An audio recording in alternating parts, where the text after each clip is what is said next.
Today we're celebrating Saturday in the 10th week in Ordinary Time. It is also the feast of St. Anthony of Padua, who many of you have devotion to. He's known as the patron saint of lost objects, but his primary fame is due to his skill as a preacher.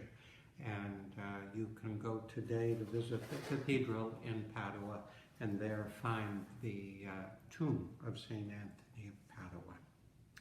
Today I'd like to offer a reading from the first book of Kings.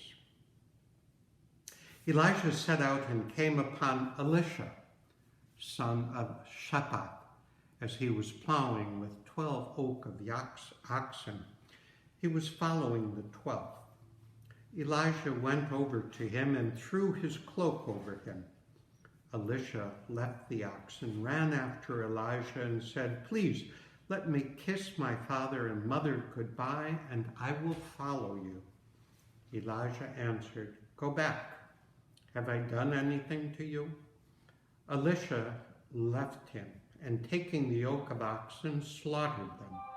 He used the plowing equipment for fuel to boil their flesh and gave it to his people to eat. Then he left and followed Elijah as his attendant. The word of the Lord. Today we hear a vocation call story.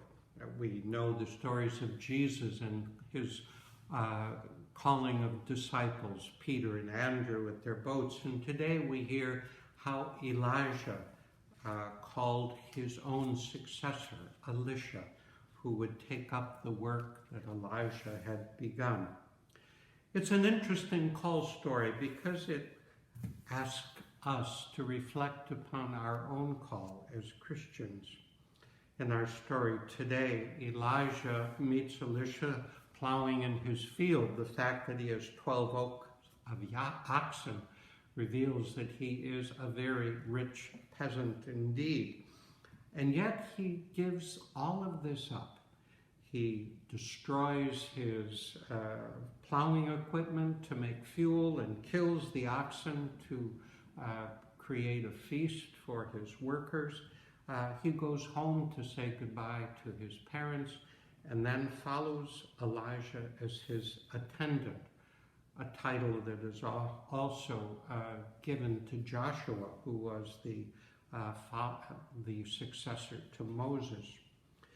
Today we're asked what we are still attached to.